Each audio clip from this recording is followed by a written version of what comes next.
الحمد لله وحده والصلاة والسلام على من لا نبي بعده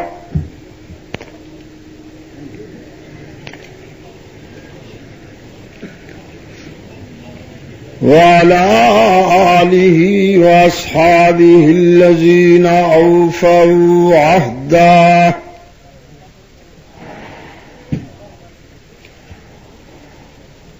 الذين هم مفاتيح الرحمة ومصابيح الغرر. أعوذ بالله من الشيطان الرجيم. بسم الله الرحمن الرحيم.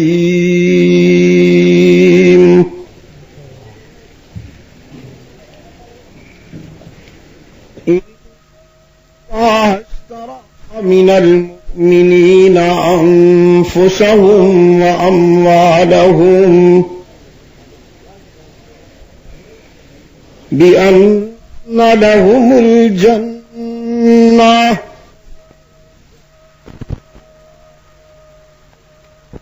يقاتلون في سبيل الله فيقتلون ويقتلون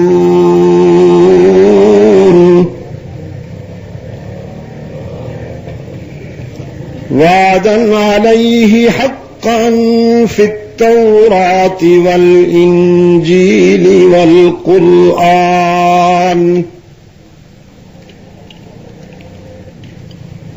فمن أوفى بعهده من الله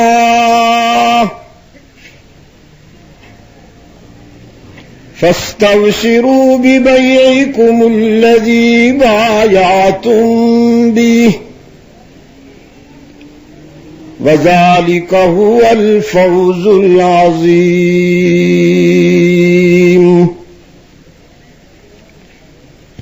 صدق الله مولانا العظيم. وعن معاوية بن أبي سفيان رضي الله تعالى عنهما قال: قال رسول الله صلى الله عليه وسلم: من يرد الله به خيرا يفقهه في الدين. وصدق رسوله النبي الأمي الكريم. ونحن على ذلك لمن الشاهدين والشاكرين. والحمد لله رب العالمین. خدا در انتظار حمد مانیست، محمد چشم بر راہ سنانیست. محمد حامد حمد خدا بس، خدا مدافرین مصطفیٰ بس. محمد از تو می خواهم خدا را، خدایا از تو حب مصطفیٰ را. اللهم صل علی سیدنا محمد وعلى آلہ واصحابہ كما صليت على إبراهيم وعلى آل إبراهيم إنك حميد مجيد.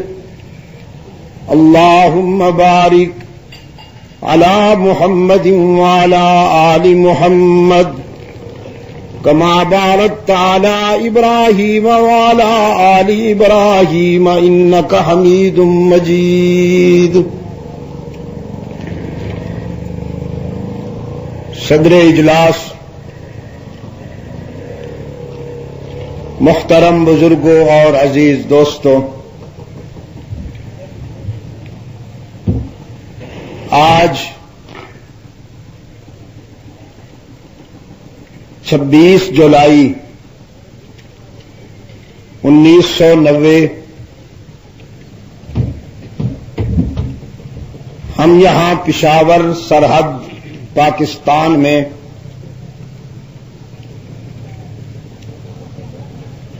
انجمن تبلیغ قرآن و سنت کے زیر اہتمام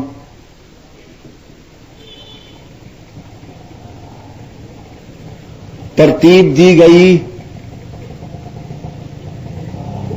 دوسری نشست میں دعوت و تبلیغ کی نسبت سے جمع ہیں۔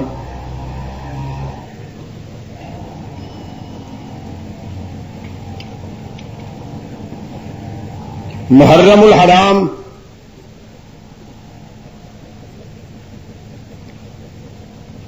جو ہی طلوع ہوتا ہے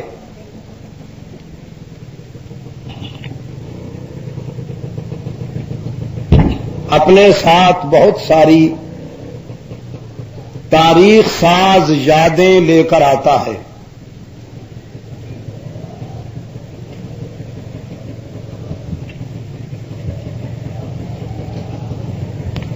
اس مبارک مہینے کو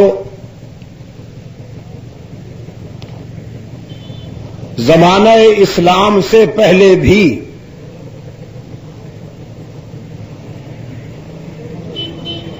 مقدس اور محترم سمجھا جاتا تھا۔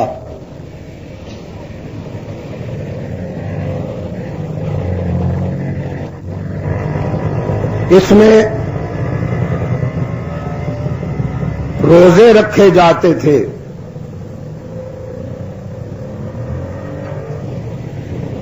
اس لیے کہ اس کے ساتھ بڑی فکر انگیز یادیں وابستہ ہیں۔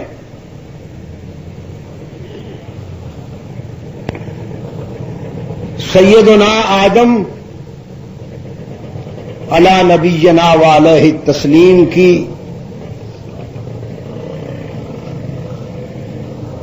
اللہ کے حضور عاجزی اور تواضع قبول ہوئی۔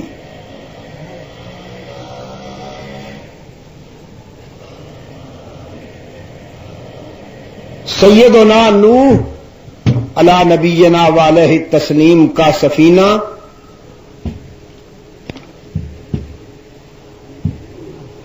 جبل جودی سے ہمکنار ہو کر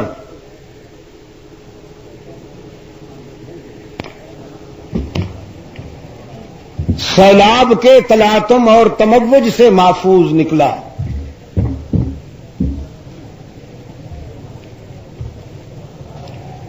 سیدنا عیسیٰ و اسماعیل علیہم السلام کی ولادت ہوئی۔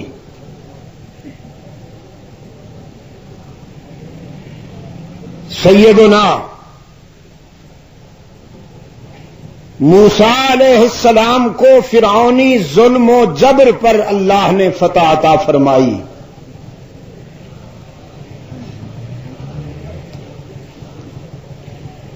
سیدنا ابراہیم علیہ السلام پر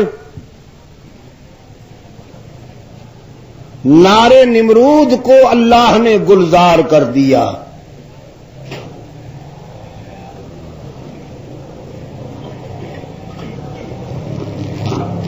فرش زمین پر پہلی بارش نازل ہوئی۔ محرم الحرام میں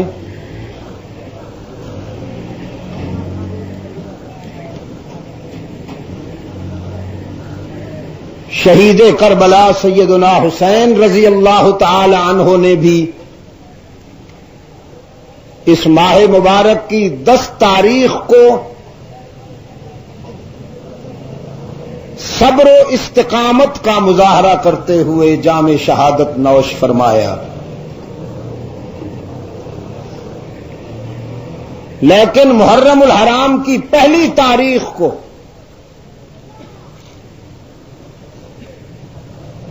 امام عدل و حریت خلافت راشدہ کا دوسرا تاجدار مراد و مدعائے رسول سیدنا عمر فاروق رضی اللہ تعالی عنہ شہید ہو کر قابل صد رشک جنت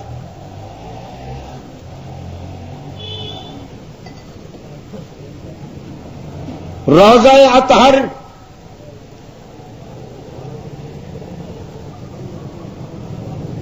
مرکز رسول سے وابستہ ہو کر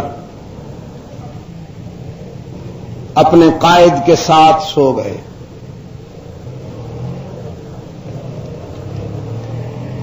ایسی بہت سی تاریخی یادیں اس ماہ مبارک کے ساتھ وابستہ ہیں.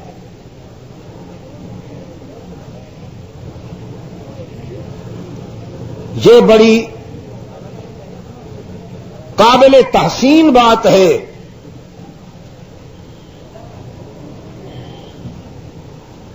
تبلیغ قرآن و سنت کے کارکنان اور منتظمین ہم سب کی طرف سے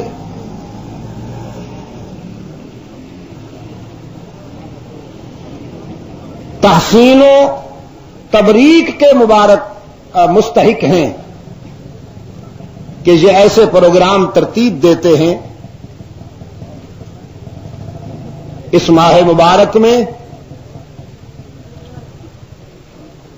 کہ جن سے اسلام کے شاندار ماضی کے ان نمائندہ کرداروں کے حوالے سے نئی نسل کی ذہن سازی کی جاتی ہے جو قرآن و سنت کی تعلیمات کے عملی شاہکار ہیں.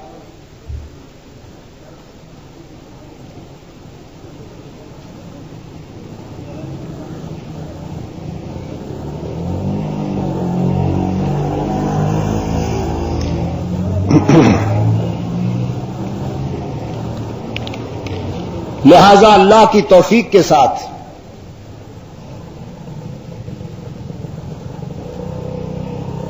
آج کی اس ملاقات میں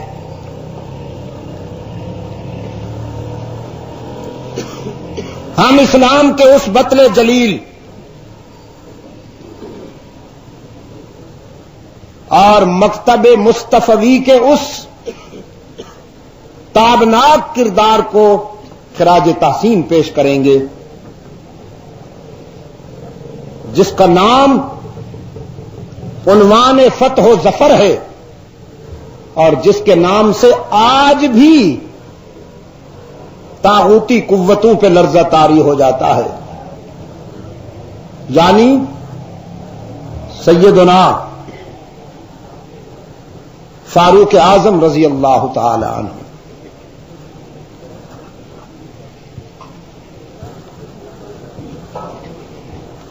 فاروق اعظم رضی اللہ تعالی عنہ کی زندگی کے یا شخصیت کے کئی پہلو ہیں.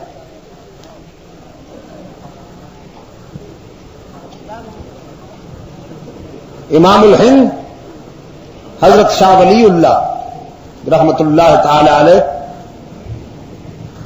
بڑا عجیب تجزیہ فرماتے ہیں.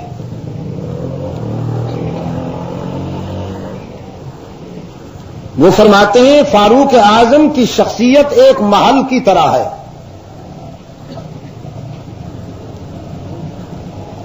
جس کے کئی دروازے ہوں اور ہر دروازے پر کوئی نامور شخصیت بیٹھی ہو.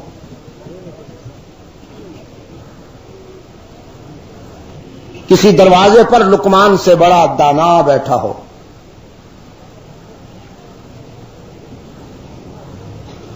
کسی دروازے پر سکندر سے بڑا فاتح بیٹھا ہو، کسی دروازے پر نوشیروان سے بڑا عادل بیٹھا ہو، کسی دروازے پر بو علی سینا سے بڑا دانشور بیٹھا ہو،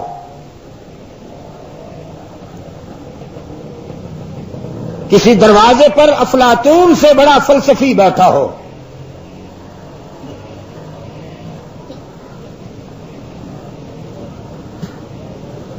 فاروق اعظم کے سینے کو بھی اللہ نے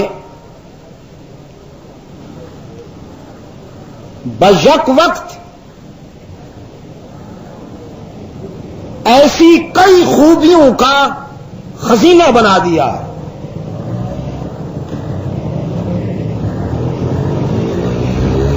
یہ شخص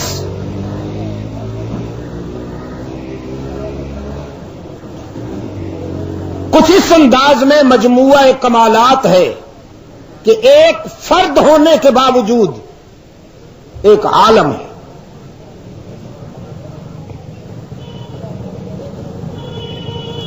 اللہ پر یہ بات کوئی مشکل نہیں کہ وہ کسی ایک فرد میں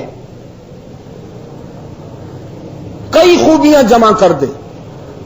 وَلَيْسَ عَلَى اللَّهِ بِمُسْتَنْكَرٍ أَن يَجْمَعَ الْعَالَمَ فِي وَاحِدٍ۔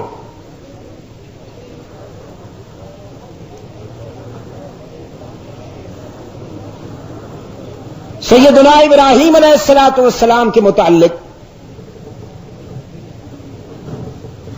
قرآن کریم نے بڑا عجیب انداز، بڑا دل نشین اسلوب اپنایا، یہ کہتے ہوئے کہ ابراہیم ایک فرد ہونے کے باوجود اپنی شخصی جامعیت اور مرکزیت کے لحاظ سے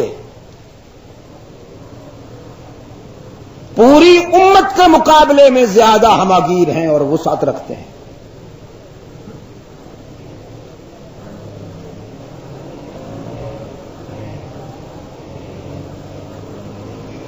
فرمایا ان ابراہیم کان امۃ قانتا للہ حنیفا۔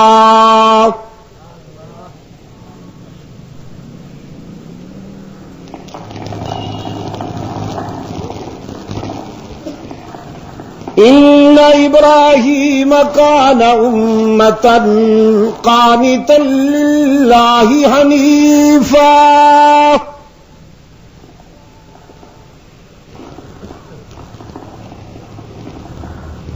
یقیناً ابراہیم اپنے کردار، قربانی اور ایثار کے لحاظ سے ایک فرد ہونے کے باوجود پوری امت کے مقابلے میں زیادہ وزنی نظر آتا ہے، زیادہ جامعیت کا حامل نظر آتا ہے۔ کانا نبیا نہیں فرمایا، ان ابراہیم کانا رسولا نہیں فرمایا، ارشاد ہوا ان ابراہیم کانا امہ۔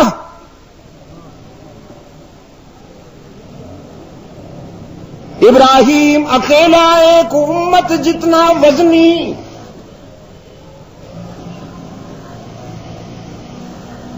اور پشاور کے روشن ضمیروں، اللہ نے اپنے خلیل کی وفاؤں کا اظہار و اعلان کرتے ہوئے جس ادا کو سب سے زیادہ پسند فرمایا وہ یہ ارشاد ہوا وَلَمْ يَكُ مِنَ الْمُشْرِكِينَ۔ میرا ابراہیم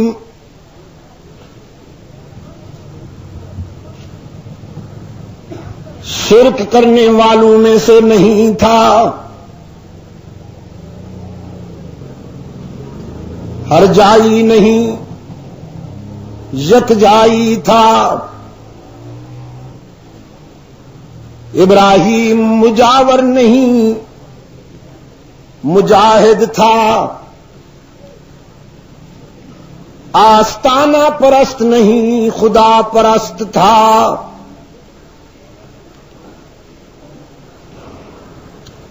تعویذ فروش نہیں، سرفروش تھا۔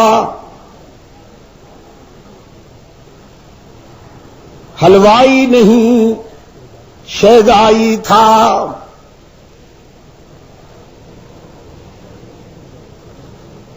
رب العالمین نے فرمایا وَلَمْ يَكُ مِنَ الْمُشْرِكِينَ شَاكِرًا لِأَنْعُمِهِ۔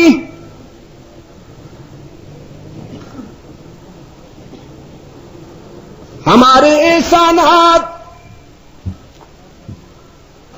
اور ہمارے انعامات پر شکر ادا کرنے والا تھا ہمارا خلیل اجتباہ، پھر ہم نے بھی انہیں اپنی دوستی اور پیار کے لیے چن لیا، وَہَدَاهُ إِلَى صِرَاطٍ مُسْتَقِيمٍ،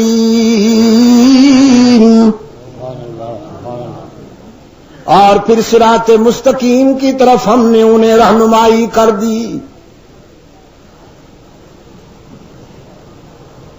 کچھ سمجھ میں آئی ہے بات؟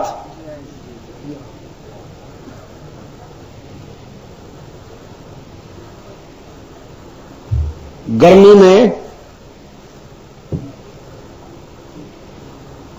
گھائل ہوئے بیٹھے ہو میرا خیال، کچھ بات سمجھ میں آئی ہے کیا؟ اللہ کے نزدیک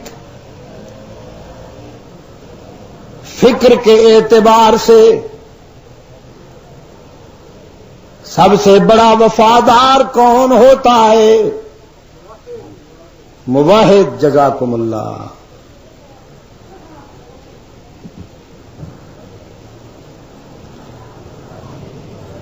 اگر یہ سب دوست بولتے تو موسم بدل جاتا، یقین فرمائیے۔ جس طرح میرے اس عزیز نے جواب دیا ہے کانفیڈنس کے ساتھ، وثوق کے ساتھ، روشن خیالی کے ساتھ، اگر یہ سب بولتے تو موسم بدل جاتا۔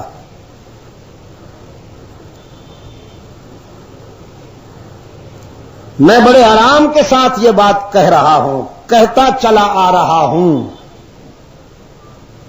اور جب تک زندہ ہوں کہتا چلا جاؤں گا۔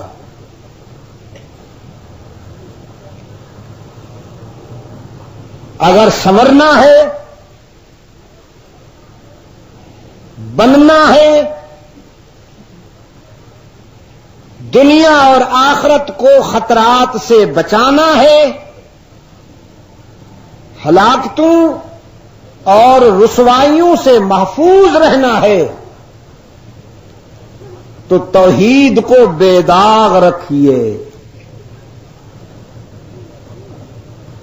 شرک کے جراثیم سے تصور توحید کو بچائے رکھیے۔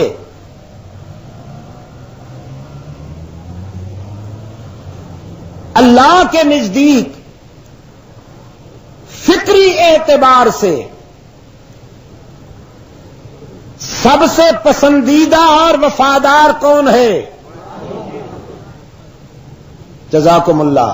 اور زیادہ ذرا زندہ ہونے کی کوشش کیجیے۔ اللہ کے نزدیک سب سے زیادہ پسندیدہ اور فکری اعتبار سے وفادار کون ہے؟ موحد۔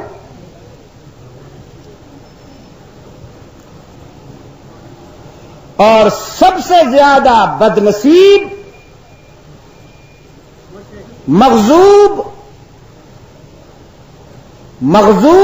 بدنصیب، دھتکارا ہوا، رسوا کون ہے؟ مشرک۔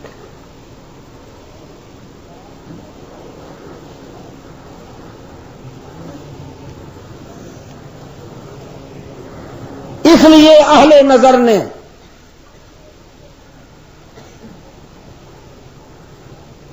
ارباب بصیرت نے پوری زندگی اللہ کی توحید بیان کرتے ہوئے گزاری۔ آدم سے محمد تک علی قائدنا وعلیہم التسلیم تمام انبیاء علیہ الصلوۃ والسلام کا مشن، کمبائنڈ مشن، مشترکہ پروگرام اللہ کی توحید بیان کرنا.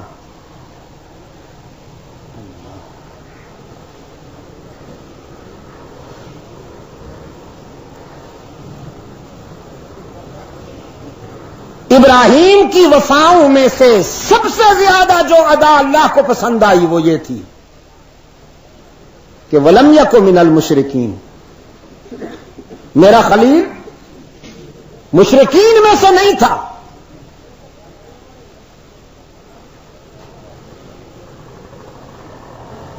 سیدنا لقمان نے اس دنیا کو چھوڑتے وقت اپنے بیٹے کو بلایا اور وصیت کی. لقمان کو قرآن نے دانائی کی سند عطا کی ہے.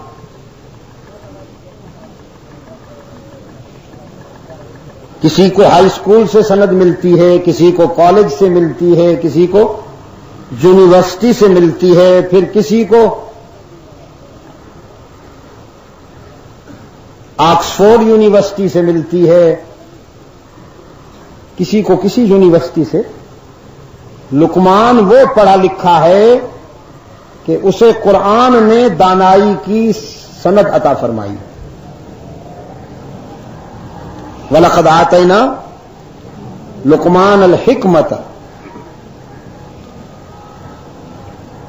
اپنے بیٹے کو قریب لا کر فرمایا یا بنی لا تشرک باللہ وَإِذْ قَالَ لُقْمَانُ لِابْنِهِ وَهُوَ يَعِظُهُ يَا بُنَيَّ لَا تُشْرِكْ بِاللَّهِ إِنَّ الشِّرْكَ لَظُلْمٌ عَظِيمٌ.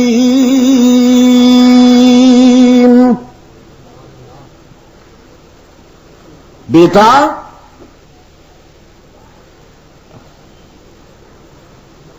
میں تیرے لیے یہ دولت چھوڑ کے جا رہا ہوں.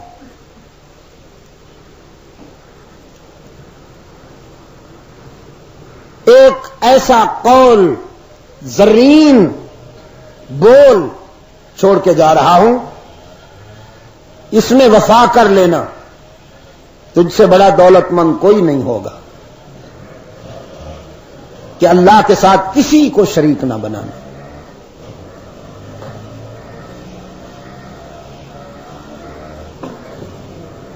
میرے عزیز دوستو,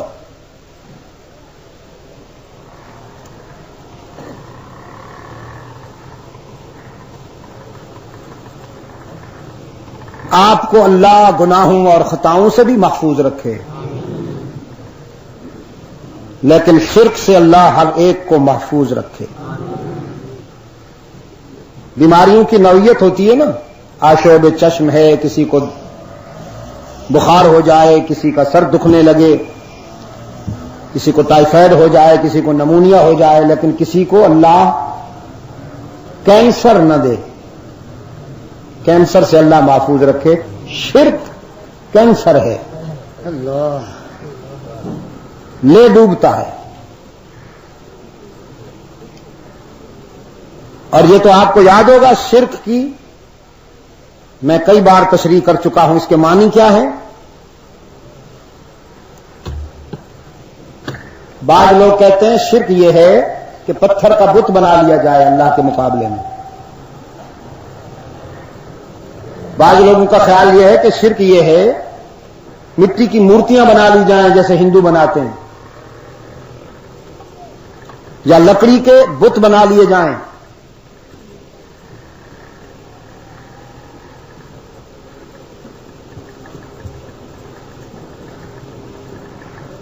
شرک یہ ہے کہ اللہ کے حق میں بندوں میں سے کسی کو شریک بنا لیا جائے. وہ بندہ چاہے ولی ہو, صدیق ہو, شہید ہو یا نبی ہو, اللہ کے حق میں کسی بندے کو شامل کرنا یہ کیا ہے؟ شرک ہے. سجدہ کس کا حق ہے؟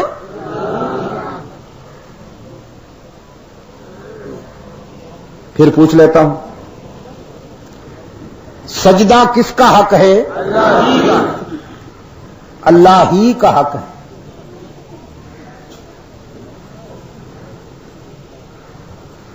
کسی بندے کا سجدہ کرنا شرک ہے۔ بعض ذہنی مفلس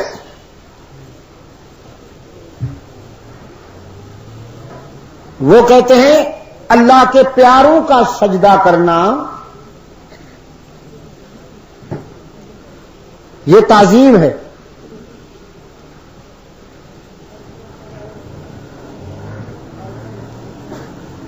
اور اس کی مثال دیتے ہیں جیسے برادران یوسف نے حضرت یوسف کو سجدہ کیا تھا۔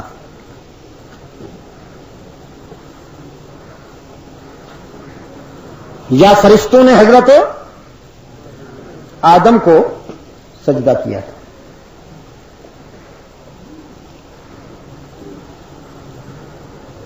ہم حضرت آدم کی شریعت کے مقلد ہیں، حضرت یوسف کی شریعت کے مقلد ہیں، یا رحمت للعالمین کی شریعت کے مقلد ہیں؟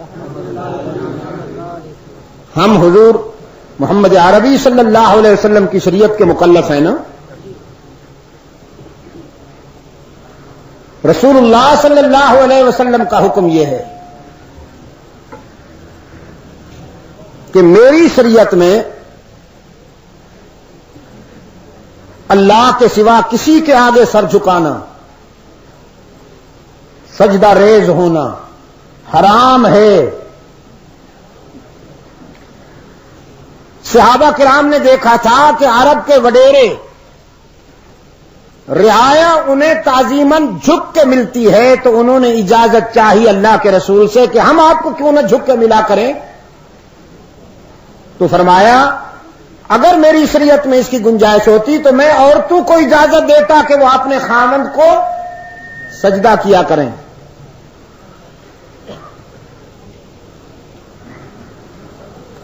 لیکن میری شریعت میں چونکہ اس کی گنجائش نہیں،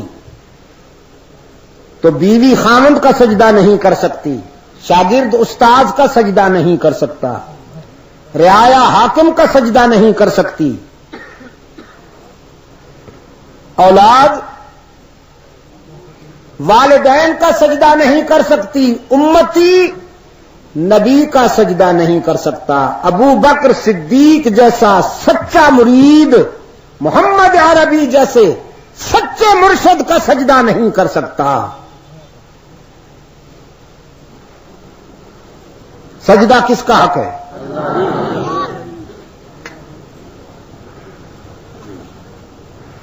تو اللہ کے بغیر، اللہ کے ساتھ اس کے کسی پیارے ولی نبی رسول کو سجدہ کرنا اسلامی شریعت میں کیا ہے؟ شرک ہے، تعظیم نہیں، تقسیم ہے اللہ کے حق میں، جس کے متعلق الہبادی نے کہا ہو جس میں عبادت کا دھوکہ مخلوق کی وہ تعظیم نہ کر، ہو جس میں عبادت کا دھوکہ مخلوق کی وہ تعظیم نہ کر جو خاص خدا کا حصہ ہے، بندوں میں اسے تقسیم نہ کر۔ سجدہ کس کا حق ہے؟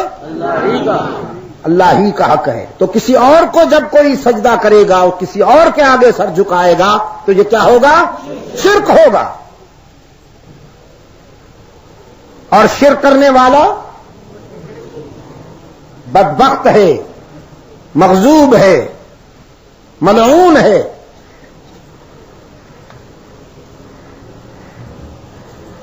مشکلات و مصائب میں مدد کس سے مانگی جائے؟ ہم ہر نماز میں وعدہ یہی کرتے ہیں، ایاک نعبد و ایاک نستعین، ہم تیری ہی عبادت کرتے ہیں اور کرتے رہیں گے، ہم تجھ ہی سے مدد مانگتے ہیں اور مانگتے رہیں گے۔ مشکلات و مصائب میں پکارنا کس کا حق ہے؟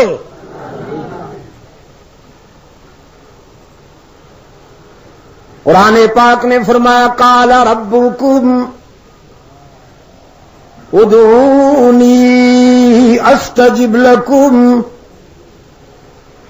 ان الذین یستکبرون عن عبادتی سیدخلون جہنم داخرین۔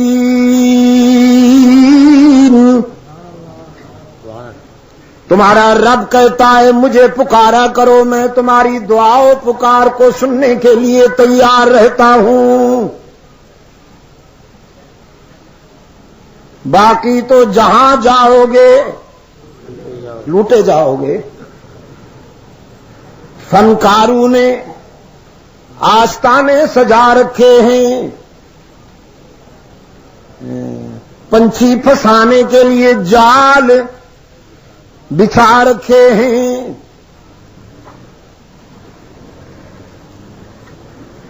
اور کہا جاتا ہے کچھ لے کے آؤ گے تو کچھ لے کے جاؤ گے، خالی ہاتھ آؤ گے تو خالی ہاتھ جاؤ۔ قرآن پاک نے فرمایا رب العالمین تمہیں کہتا ہے میرے در پہ آؤ، کچھ نہ لے کے آؤ، سب کچھ لے کے جاؤ، خالی ہاتھ آؤ، دامن بھر کے جاؤ۔ ان الذین یستکبرون عن عبادتی، جو میری عبادت سے روگردانی کرتے ہیں، تکبر کرتے ہیں، سیدخلون جہنم داخرین، ذلیل ہو کر جہنم میں ڈالے جائیں گے۔ اعاذنا اللہ من ذالک۔ جہنم کو کسی کا جانا کیا کم ذلت آمیز ہے کہ قرآن داخرین بھی کہتا ہے۔ مصائب اور مشکلات میں پکارنا کسے چاہیے؟ ادعونی، حق تعالی نے فرمایا مجھے ہی پکارا کرو۔ ہاں اگر میں سو جاؤں تو پھر کسی اور کو یاد کرو، اگر میں کسی اور طرف متوجہ ہو جاؤں، میری توجہ تمہاری طرف نہ ہو تو چلو کسی اور سے مانگ لو۔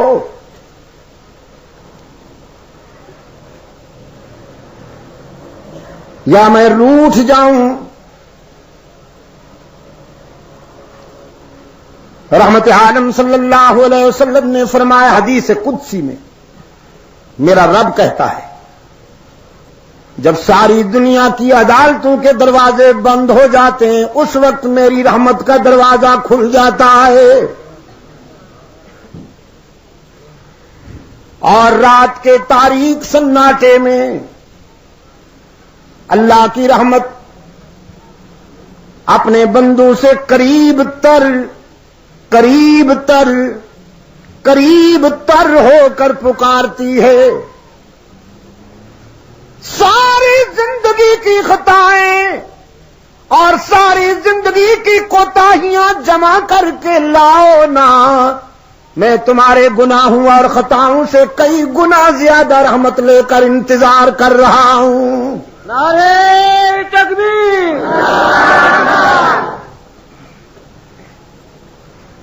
تو پکارنا، اللہ کو پکارنا کیا ہوا؟ عبادت۔ آپ ذرا مل کے یا اللہ تو کہیے، مل کے جو دور بیٹھے ہیں ان کی آواز یہاں میرے پاس آئے، یا اللہ۔ یہ کیا ہوا؟ عبادت ہوئی، کیونکہ آپ نے اللہ کو پکارا ہے، اور اللہ کو پکارنا عبادت ہے۔ یا اللہ، پھر ڈھیلے ہو گئے ہو نا؟ یا اللہ، یہ کیا ہے؟ اور یا رسول اللہ، یا عبداللہ، یا معین الدین، یا عبد القادر، جس لہجے میں، جس انداز میں آپ مدد مانگنے کے لیے اللہ کو پکارتے ہیں، اس کانسیپٹ، اس تصور اور اس لہجے میں اس کے کسی پیارے کو اگر آپ پکاریں گے تو یہ کیا ہو جائے گا؟ شرک ہو جائے گا۔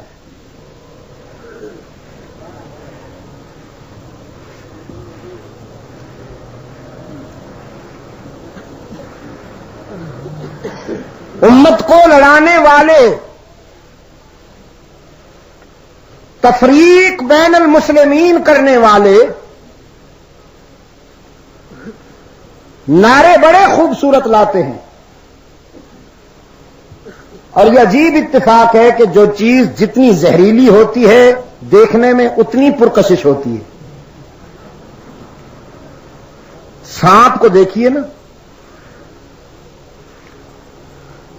میرا خیال میں سب سے زیادہ زہریلا ہوتا ہے اور دیکھنے میں بڑا پرکشش ہوتا ہے۔ دور سے ذرا کبھی آپ اس کی باڈی کو اسٹڈی تو کیجئے نا، فطرت نے کیسی گلکاریاں کر رکھی ہیں۔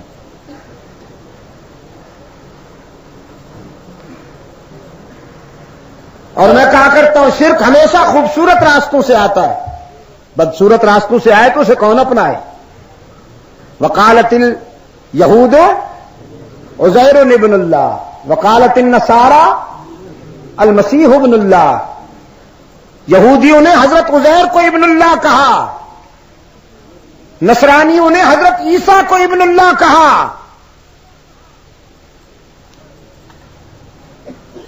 اور عصر حاضر میں امت مسلمہ کو لڑانے والے یا رسول اللہ کا نعرہ لگا بیٹھے، اس کو عشق رسول کا معیار بنا دیا۔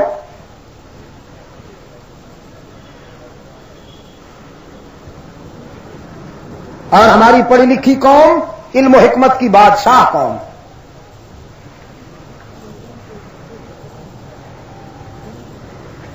جس قوم کی سربراہ، جس قوم کی وزیر اعظم کے علم کا یہ حال ہو کہ وہ یہ کہے کہ ہاتھ پاؤں کاٹنا، ہم لوگوں کے ہاتھ پاؤں ناک کان نہیں کاٹنا چاہتے، اسے یہ معلوم نہیں ہے کہ اسلام لوگوں کے ہاتھ ناک کان نہیں کاٹنا چاہتا، اسلام تو صرف چوروں کے ہاتھ کان ناک کاٹنا چاہتا ہے۔ میں آپ سے پوچھتا ہوں، اسلام لوگوں کے ہاتھ ناک کان کاٹنا چاہتا ہے؟ سعودی عرب میں لوگوں کے ہاتھ ناک کان کاٹے جاتے ہیں یا؟ تو ہاتھ ناک کان کٹنے سے کون؟ میں نے اس دن پریس کے دوست میرے پاس آئے اور میں نے ان سے کہا یہ وہی بات کہہ دی ہے جو سکندر مرزا نے کہی تھی، گیدڑ کی جب موت آتی ہے تو وہ آبادی کا رخ کرتا ہے۔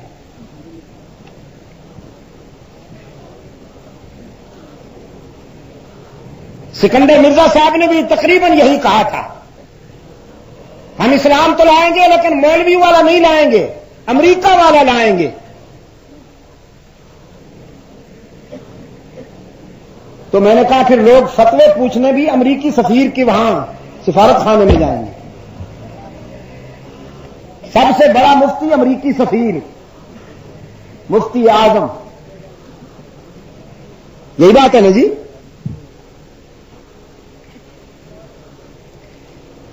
خیر،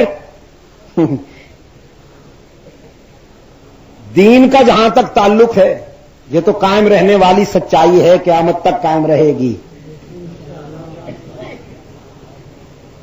یہ اس قسم کی بولیاں بولنے والے آتے رہتے ہیں، جاتے رہتے ہیں، آتے رہتے ہیں، جاتے رہتے ہیں۔ مسٹر سکندر مرزا صاحب بھی بولیاں بولی جی، بولیاں بولتا رہا، پھر لندن میں جا کے ایک ہوٹل میں برتن صاف کرتا رہا۔ نہیں، یہ مذاق کی بات نہیں ہے، بالکل حقیقت ہے۔ پھر مرا ایران میں دفن کیا گیا اسے. ان لوگوں نے بھی اس کی ہڈیاں باہر پھینک دی کہ اس ڈھانچے کی ہڈیاں اس سرزمین پہ دفن ہونا توہین ہے ہماری. لیکن جب تک زندہ تھا تو یہ کہتا تھا ہم مولوی والے اسلام نہیں لائیں گے.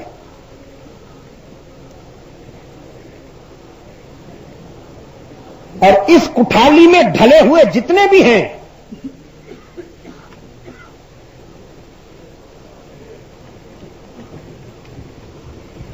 مونچھوں والے ہوں یا مونچھوں کے بغیر، جن کے دل و نگاہ میں امریکہ بستا ہے،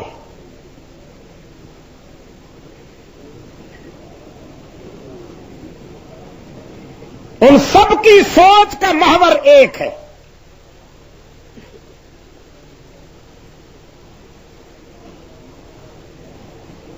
کہ اسلام کا نام بھی لینا ہے اور اسلام کا راستہ بھی روکنا ہے. اور مذہبی حلقوں میں ایک ایسی کھیپ تیار کرنی ہے کہ جو صحیح اسلامی تصور کے بجائے ہمارے مفادات میں کام آ سکے. آپ دیکھتے نہیں کہ کبھی کبھی یہ چلے جاتے ہیں وہاں کسی دربار پر، پروٹوکول کے بغیر دربار پر چلے جاتے ہیں تاکہ لوگوں کا رجحان ہو، ادھر ٹرینڈ ہو.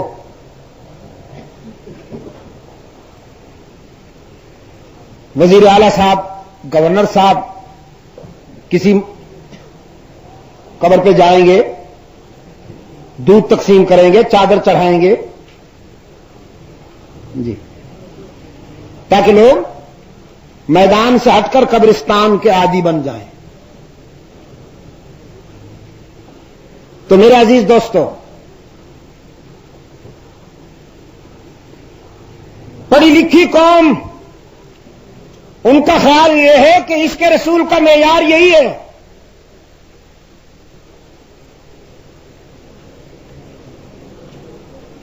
رسول اللہ صلی اللہ علیہ وسلم کا سب سے بڑا عاشق وہ ہے جو رسول اللہ کی تعلیمات پر عمل کرنے والا ہے. صرف یہ نہیں کہ بس یہ چن لیا اور پھر اپنی مرضی کے مطابق زندگی گزاری.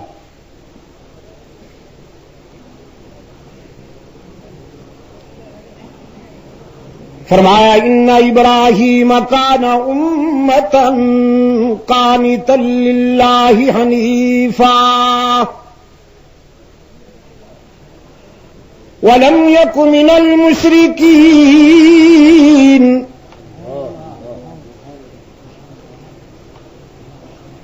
اکیلا ابراہیم پوری امت کے مقابلے میں بھی زیادہ جامعیت کا حامل.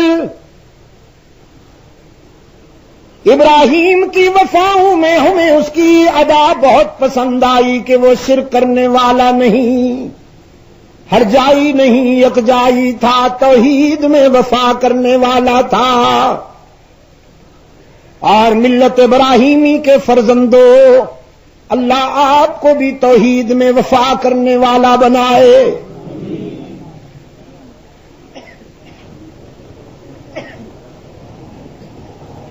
فاروق اعظم بھی مکتب مصطفی کا یہ شاگرد بیک وقت امیر بھی ہے، بیک وقت فقیر بھی ہے، بیک وقت عالم بھی ہے، عامل بھی ہے، عابد بھی ہے، مجاہد بھی ہے. امیر ایسا کہ 22 لاکھ مربع میل کی سلطنت پر اس کے عدل کا پرچم لہراتا ہے. دنیا کی 2 بڑی طاقتوں کا سیاسی جنازہ اٹھا دیتا ہے. اور فقیر ایسا کہ کرتے پر 17 پیوند لگے ہوئے نظر آتے ہیں. گلی گلی نگر نگر گلی گلی نگر نگر حضرت زید فرماتے ہیں رضی اللہ تعالی عنہ، میں نے اس دور میں عمر کو دیکھا جب اس کا حکم ہوائیں بھی مان رہی تھیں، جب ان کا حکم دریاؤں پہ لاگو نظر آتا تھا، جب زمین ان کی محکوم نظر آتی تھی، جب جنگل کے درندے بھی ان کے محکوم نظر آتے تھے۔ او حکمرانوں، تمہاری تو آج تمہاری قوم بھی نہیں سنتی، تم تو دہشت گردوں اور تخریب کاروں کو بھی قابو نہیں کر سکتے ہو۔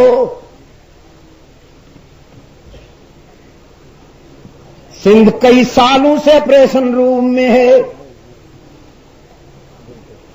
آج بھی فوج کھڑی ہوئی ہے تو کچھ سکون ہے۔ ساری چالیں تم نے آزما لی، ساری تدبیریں تم نے آزما لی، لیکن جن بوتل میں آتا ہی نہیں باہر نکلا ہوا ہے۔ دعوے سے کہتا ہوں تم نے اور بھی بہت سے نسخے آزمائے ہیں، آج اس فقیر کا بتایا ہوا نسخہ بھی سن لو، اگر اللہ توفیق دے تو اسے آزما لو، اس کے وفادار بن جاؤ، خدا کی قسم شعلے بھی گلزار بن جائیں گے، تخریب تعمیر سے بدل جائے گی، خوف امن سے بدل جائے گا۔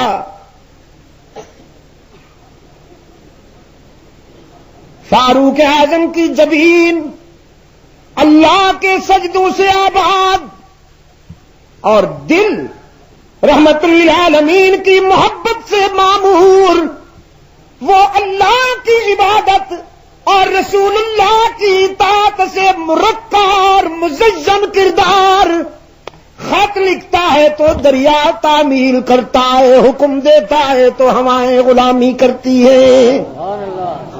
نعرہ تکبیر، نعرہ تکبیر، نعرہ صحابہ، نعرہ تخت ختم نبوت۔ ابن جوزی رحمت اللہ علیہ نے لکھا ہے تاریخ العمران میں،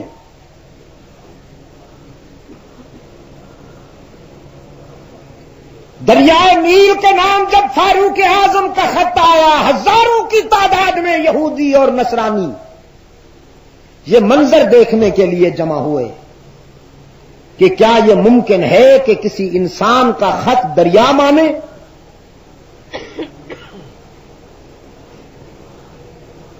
ہزاروں کی تعداد میں یہودی اور نصرانی دریا کے کنارے پر کھڑے ہیں، اور گورنر نے فاروق اعظم رضی اللہ تعالی عنہ کے عامل نے جب فاروق اعظم کا خط دریا میں پھینکا، اس میں لکھا ہوا یہ تھا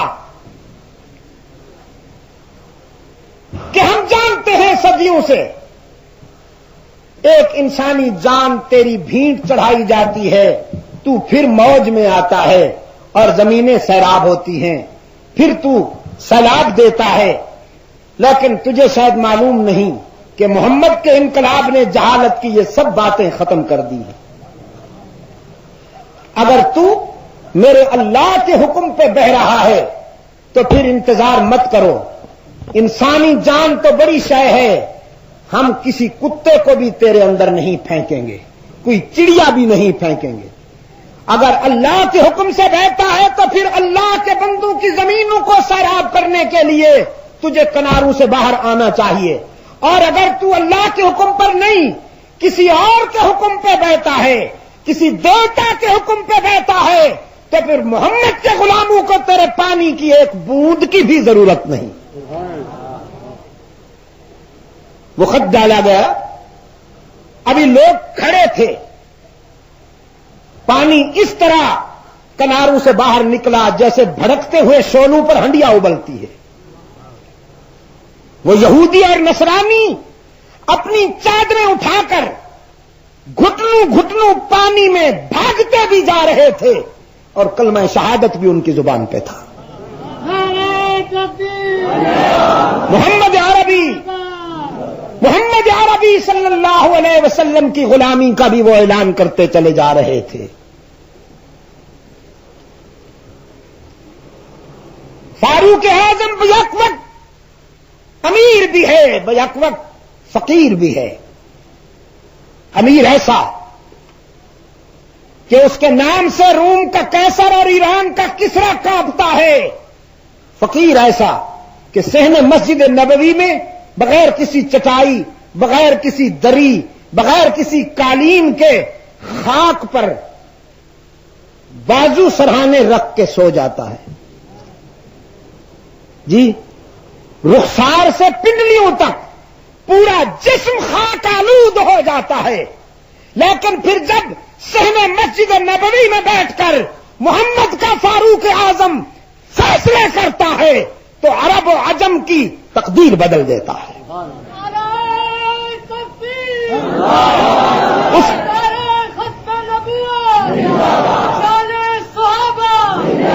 اس کے فیصلوں کی گھن گرج افریقہ کے صحراؤں میں سنائی دیتی ہے. اس کے فیصلوں کی گھن گرج افریقہ کے جنگلات میں سنائی دیتی ہے، عرب کے ریگزاروں میں سنائی دیتی ہے، برے صغیر میں سنائی دیتی ہے، یورپ میں سنائی دیتی ہے. عابد ایسا کہ رات کی تنہائیاں اس کے سجدوں سے منور نظر آتی ہیں، اور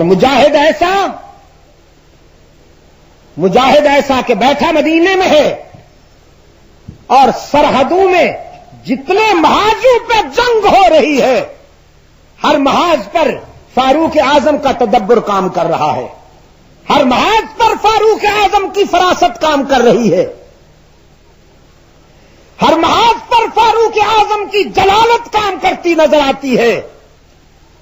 مدائن، قادسیہ، روم و ایران تک، عرب سے عجم تک اسلامی عساکر جس محاذ پہ جاتے ہیں فتح و نصرت کے پرچم لہراتے ہوئے آتے ہیں. میرے عزیز دوستو، میں ایک بات کہا کرتا ہوں، بعض اوقات بہت بگڑے ہوئے لوگ جب سنورتے ہیں تو اتنے سنورتے ہیں کہ پھر بہت بنے ہوئے بن جاتے ہیں. فاروق اعظم رضی اللہ تعالی عنہ زمانہ اسلام سے پہلے شمشیر بکف پھرتے تھے مدینہ کی گلیوں میں، اور مسلمان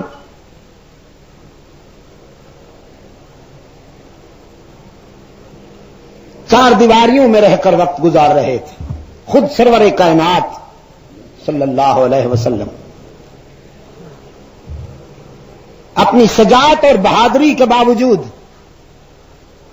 چار دیواری میں اپنے رفقا سمیت بیٹھے تھے. فاروق اعظم رضی اللہ تعالی عنہ جب شمع حق کو بجھانے کے لیے آئے ہیں اور اللہ نے پھر اسی شمع کا انہیں پروانہ بنا دیا. سرور کائنات صلی اللہ علیہ وسلم کی خدمت میں جب حاضر ہوئے، اللہ کے رسول صلی اللہ علیہ وسلم نے انہیں سینے سے لگایا. فاروق اعظم رضی اللہ تعالی عنہ کی آمد پر جب وہ حلقہ اسلام میں داخل ہوئے تو اصحاب رسول نے نعرہ تکبیر بلند کیا. میدان جہاد سے ہٹ کر یہ پہلا نعرہ تکبیر تھا جو فاروق اعظم کی آمد پر بلند ہوا. تو عرض کیا، اللہ کے رسول نماز کہاں پڑھیں گے؟ رحمت عالم صلی اللہ علیہ وسلم نے فرمایا، عمر تیاری کرو زندگی کی پہلی نماز ہمارے ساتھ ادا کرنے کے لیے. عرض کیا، مگر یہاں کیوں اللہ کے رسول بیت اللہ میں کیوں نہیں ادا کریں گے؟ تو فرمایا رحمت عالم صلی اللہ علیہ وسلم نے، عمر تیری قوم برداشت نہیں کرتی کہ میں بیت اللہ میں نماز ادا کروں. حالانکہ یہی تھے جو برداشت نہیں کرتے تھے. لیکن آج جب شرمندہ ہو کر آ گئے، آج جب اپنا بن کر آ گئے، تو اللہ کے رسول صلی اللہ علیہ وسلم کی شرافت نے یہ گوارا نہ کیا کہ میں انہیں تانا دے کر شرمندہ کروں۔ فرمایا عمر تیری قوم برداشت نہیں کرتی کہ میں بیت اللہ میں نماز ادا کروں۔ عرض کیا وہ وقت چلا گیا اللہ کے رسول، اب آپ کا یہ رضاکار جو آ گیا ہے، آپ تیاری کیجئے، میں بیت اللہ میں جا رہا ہوں۔ صفا کی بلندی پہ کھڑے ہو کر اعلان کیا، نام لے لے کر ایک ایک لیڈر کا، مسٹر ابو جہل کا نام لیا، عتبہ کا نام لیا، ولید کو پکارے، ابو لہب کو پکارا، فرمایا دنیا کفر کے ساہوکاروں، میں تمہیں بتا دینا چاہتا ہوں کہ آج کے بعد یہ شباب، یہ جوانی، یہ سہولت، یہ شوکت محمد کے لیے وقف ہو چکی۔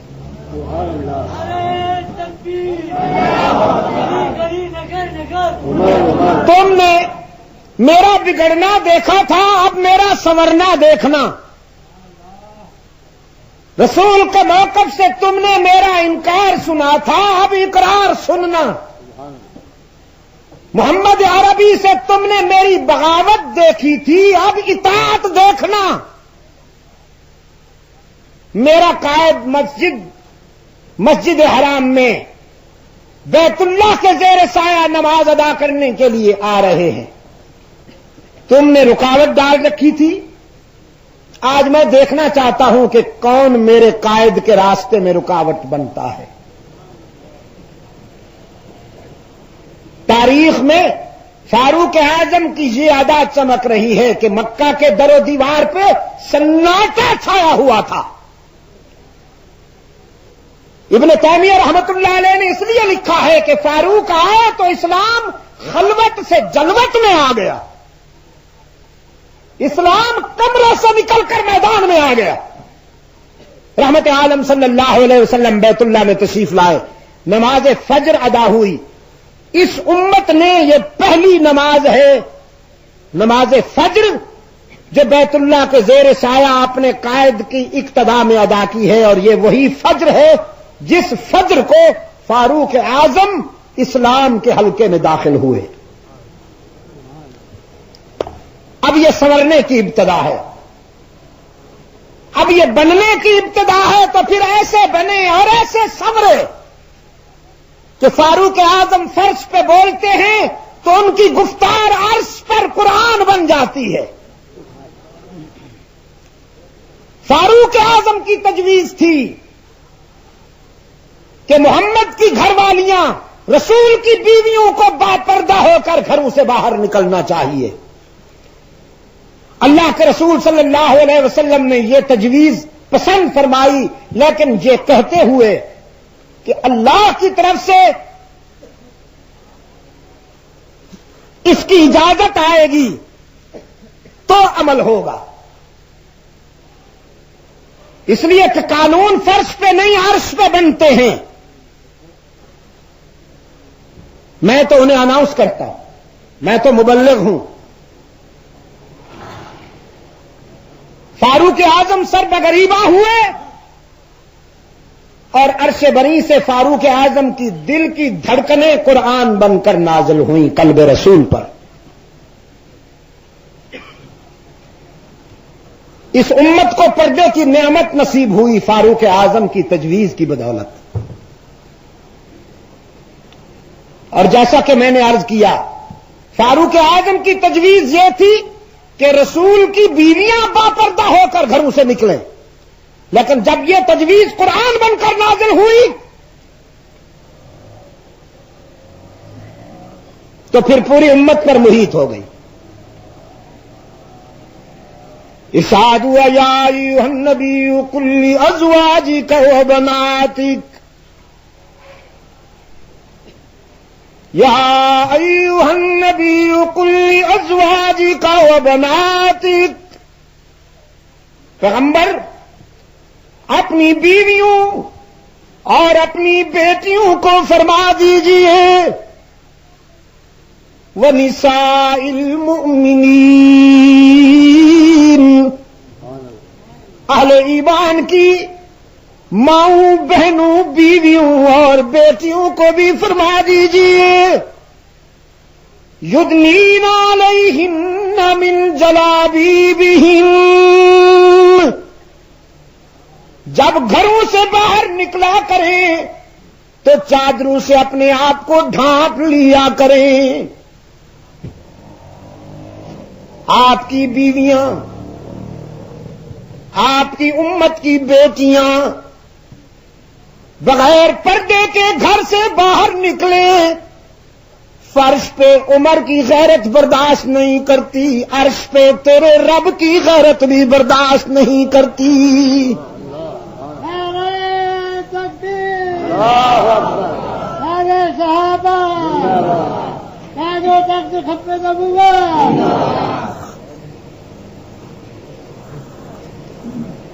اس امت کو یہ نعمت عطا ہوئی فاروق اعظم کی تجویز کی بدولت۔ اگر گرمی میں کچھ ہوش آیا ہے تو الحمدللہ تو کہہ دیجئے۔ اور آپ نے دیکھا پشاور کے روشن ضمیروں، دیکھا آپ نے شرعی پردے کی سعادت آپ کو اسی گھرانے میں نظر آئے گی جس گھرانے میں اس کے مجوز کی محبت کے چراغ روشن ہوں گے۔ میرا دعویٰ ہے جس گھرانے میں فاروق اعظم کا بغض ہوگا وہاں شرعی پردہ آپ کو نہیں ملے گا، رسمی پردہ تو مل جائے گا، ہاں کالی کالی چادریں تو ملے گی لیکن چہرہ کھلا، یہ بھی عجیب پردہ ہوا۔ ایک صاحب نے تو لکھا ہے پردے میں چہرہ شامل نہیں ہے، تو پھر میں نے کہا اس تکلف کی ضرورت ہی کیا ہے؟ چہرے کے علاوہ تو پورے جسم پہ ویسے ہی لباس ہوتا ہی ہے نا، قمیص کی صورت میں یا شلوار کی صورت میں، پاجامے کی صورت میں جسم ویسے بھی ملبوس تو ہوتا ہی ہے۔ چھپانا تو اسی کو چاہیے تھا نا چہرے کو، کہ یہ ٹائٹل ہے پوری باڈی کا۔ اس صاحب نے لکھا ہے، مفکر صاحب نے، کہ پردے میں چہرہ شامل ہی نہیں ہے۔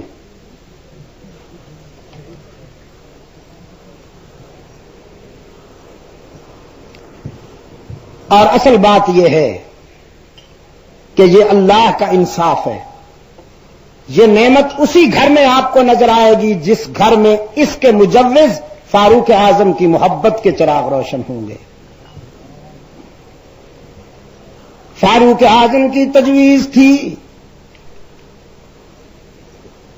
مطاف میں، حرم کے دامن میں، بیت اللہ کے دامن میں، مقام ابراہیم پر فاروق اعظم کی آرزو تھی کہ میں بھی ابراہیم کی تقلید میں یہاں سر جھکاؤں۔ اللہ کے رسول صلی اللہ علیہ وسلم نے اپنے عمر کو مقام ابراہیم پر کچھ سوچتے ہوئے کھڑا پایا، پوچھا کیا بات ہے ابن خطاب؟ عرض کیا اللہ کے رسول جی چاہتا ہے میں بھی اسی مقام پر اللہ کے حضور سجدے کروں جس مقام پر خلیل اللہ نے سر جھکایا۔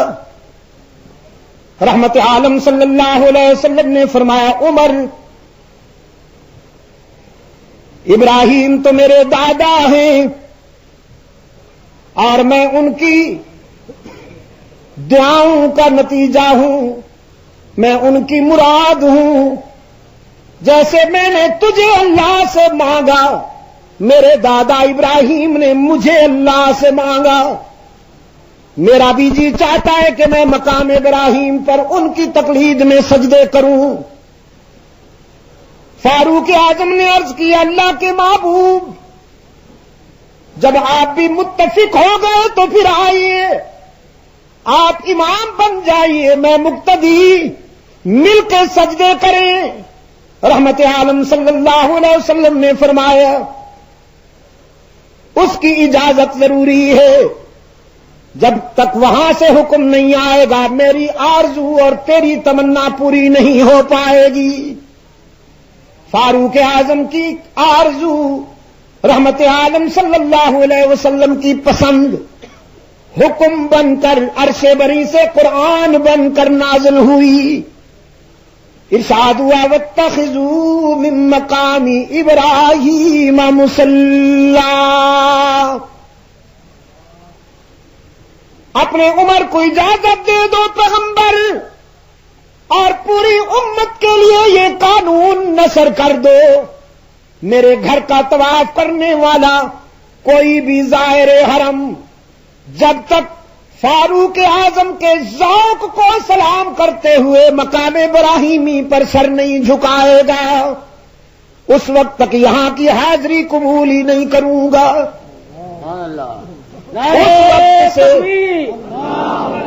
اس وقت سے آج تک یہ امت سجدے کر رہی ہے مقام ابراہیم پر۔ اللہ جب آپ کو لے جائے گا پھر آپ یہ مناظر دیکھیں گے۔ حج کے زمانہ میں تو عجیب منظر ہوتا ہے، بالخصوص طواف زیارت میں۔ ہم نے تو کئی بار نیت کی، جم کے کھڑے ہوئے، بہت کوشش کی، قدم جما کے کھڑے ہوئے، لیکن ریلا آتا تھا نیت سمیت اٹھا کے لے جاتا ہمیں، پھر پورا چکر لگا کے آتے، پھر مقام ابراہیمی کے قریب آ کے پھر نیت باندھتے، بڑی سٹرگل کے بعد، بڑی کوشش کے بعد رکوع میں جاتے، پھر کوئی ریلا آتا رکوع سمیت لے جاتا۔ بعض حضرات کی سجدے میں پڑے ہیں تو گردن پہ پاؤں رکھ کے گزر جاتے ہیں حضرات۔ کچھ ہو، بس یہ ادا اللہ کو پسند جو آ گئی ہے۔ فاروق نے چاہا اور اللہ نے حکم بنا دیا۔ عبد القادر گیلانی نے بھی وہیں سجدے کیے، ابن تیمیہ نے بھی وہیں سجدے کیے، مجدد الفسانی نے بھی وہیں سجدے کیے، احمد ابن حنبل نے بھی وہیں سجدے کیے، علی المرتضیٰ نے بھی وہیں سجدے کیے، حسنین کریمین نے بھی وہیں سجدے کیے جہاں سجدہ کرنا فاروق کو پسند آیا۔ اسے اللہ نے قانون جو بنا دیا۔ میرے عزیز دوستو، 12 یا 11 اچھا، اگر آپ اجازت دیں تو میں آج کی گفتگو کو یہیں چھوڑ دوں اور صبح انشاءاللہ ہم یہیں سے شروع کریں۔ نہیں، یہ بات معقول ہے، معقول ہے۔ وہ اس لیے ہے کہ صبح ہم نے انشاءاللہ جمعہ سے پہلے، اس وقت میں آپ کو جلدی چھٹی دیتا ہوں، خود میں بھی قابل رحم حالت میں ہوں، تو صبح آپ جلدی تشریف لائیں انشاءاللہ۔ گنج میں کیا نام ہے مسجد کا؟ گنج گیٹ میں، جامع مسجد گنج گیٹ، بس گنج گیٹ، جامع مسجد گنج گیٹ کے ساتھ ہی اس میں آپ تشریف لائیے۔ 12:30 بجے کوشش فرمائیے، انشاءاللہ ہم یہیں سے بات شروع کریں گے۔ اللہم صلی علی سید۔ اچھا ایک منٹ بھائی، یہ کوئی سرخ تحریر آئی ہے، لکھا ہے کہ اس چوک کا کیا نام ہے بھائی؟ عباس چوک ہے۔ یہ نام طے ہو چکا ہے؟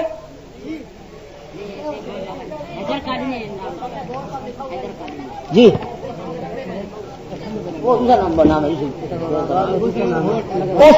اس چوک کا نام عباس چوک ہے، ہو چکا ہے؟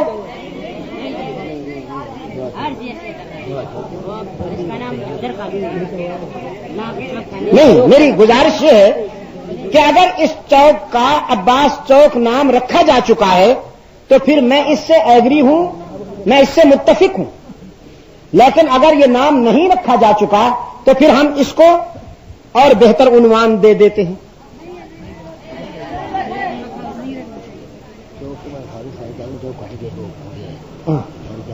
نہیں تو یہ کہتے ہیں کہ بورڈ لگا ہوا ہے، کہاں ہے وہ بورڈ؟ ہاں لگایا تو کمیٹی کی موجود نہیں ہے. تو اگر کسی نے بھی لگایا ہے کمیٹی کو چاہیے کہ اسی کو وہ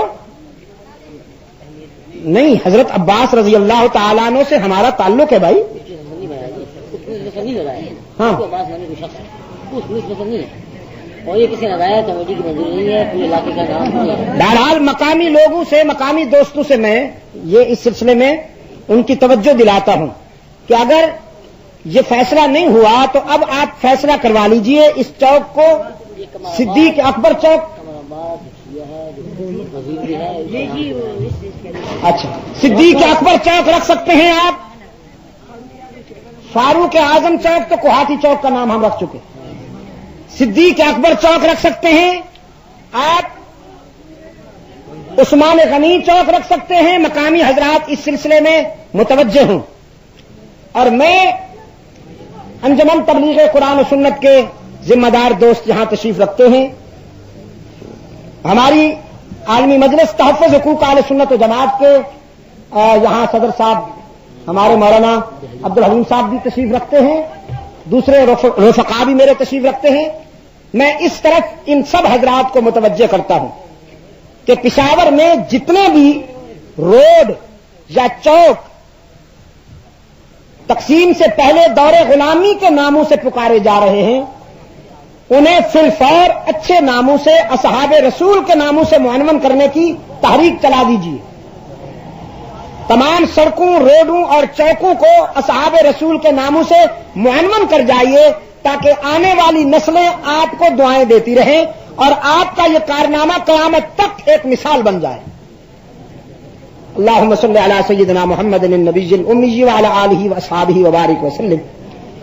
ربنا آتنا في الدنيا حسنة وفي الآخرة حسنة وقنا